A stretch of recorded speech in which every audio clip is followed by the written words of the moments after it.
los pies de Jesús. Meditaciones bíblicas que exaltan el señorío de nuestro Salvador Jesucristo. Saludos y bendiciones en el maravilloso amor del Señor Jesucristo. La gracia, la elección, la soberanía de Dios siempre nos pone delante de su presencia en una actitud de adoración. Y cuando hablamos de la soberanía de Dios, pensamos en un Dios que gobierna con autoridad y con poder sobre la creación, sobre la historia, sobre el hombre, sobre el pecado y sobre Satanás. R.C. Sproul, en su libro Escogidos por Dios, dice: cuando hablamos de la soberanía divina, estamos hablando acerca de la autoridad de Dios y del poder de Dios. Como soberano, Dios es la suprema autoridad del cielo y de la tierra. Toda otra autoridad es una autoridad inferior. La palabra autoridad contiene dentro de sí la palabra autor. Dios es el autor de todas las cosas sobre las cuales tiene autoridad. Él creó el universo. Es el propietario del universo. Por tanto, todo poder en este universo está subordinado a Él. Dios tiene un control absoluto sobre todas las cosas y vemos su soberanía sobre la creación natural. En el Salmo 19, versículo 1, nos dice: los cielos cuentan la gloria de Dios y el firmamento anuncia la obra de sus manos. Amados, el universo tiene rey. Se llama Jehová de los ejércitos. Es el bendito Dios Trino que ha revelado claramente el Nuevo Testamento.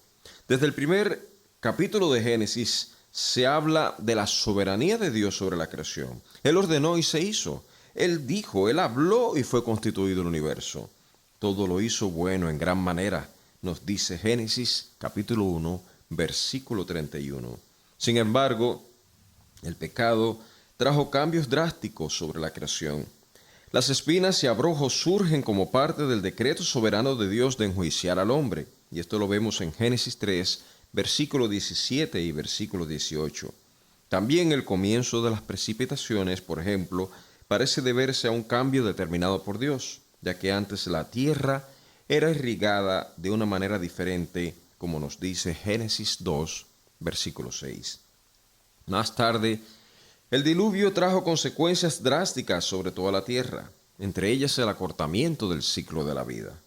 El Señor, amados, usa la creación como uno de los testimonios de su gloria. Los cielos cuentan que hay un Creador sublime y revelan su eterno poder y deidad, nos dice Romanos 1, versículo 20. Pero también declaran la gloria de su venida.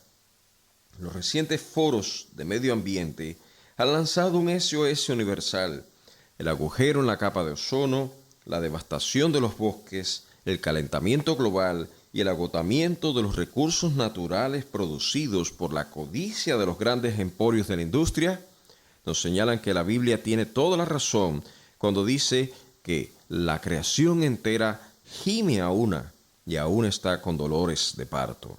Los principios de dolores de los que habló Jesús no son una nube lejana en el horizonte, sino una realidad que nos aplasta con su secuela de tragedia y de dolor.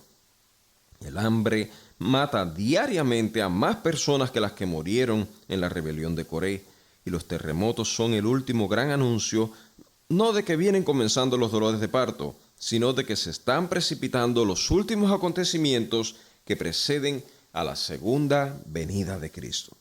La última década, pensemos en eso, la última década ha visto más terremotos que ninguna época anterior. El que vino sobre Haití en tan solo 36 segundos produjo más de 200,000 muertes. Uno de los que se produjeron en Chile, según científicos de la NASA, sacó a la Tierra de su eje imaginario y movió la ciudad de Concepción 3,5 metros de donde estaba situada, y a la ciudad de Buenos Aires a unos 2,5 metros. La tierra, ese único fundamento seguro y sólido para algunos, se conmociona en sus cimientos como gelatina, y solo si ponemos los pies sobre Cristo, sobre la roca inconmovible de los siglos, estaremos seguros. En los postreros tiempos, Dios ha determinado anunciar su venida con señales en los cielos. El sol se oscurecerá, la luna se pondrá roja como sangre y caerán lluvias de meteoritos de una forma que jamás hemos visto, incluido uno de gran tamaño llamado ajenjo, que contaminará la tercera parte de las fuentes de aguas dulces. Hoy, en estos mismos momentos, la creación gime por su redención, ya está con dolores de parto. Cuidado, hermanos. Los principios de dolores no son futuros. Cristo los anunció en su primera venida y está predicho que vendrá y veremos la consumación de los tiempos, el castigo de los injustos y la redención de los escogidos. En medio de este panorama desgarrador y de juicio, sobresale un hecho que revela la gracia soberana de Dios. Él no solo ha determinado por el puro afecto de su voluntad salvarnos, sino que ha determinado redimir a su creación, libertarla de su actual estado de degradación.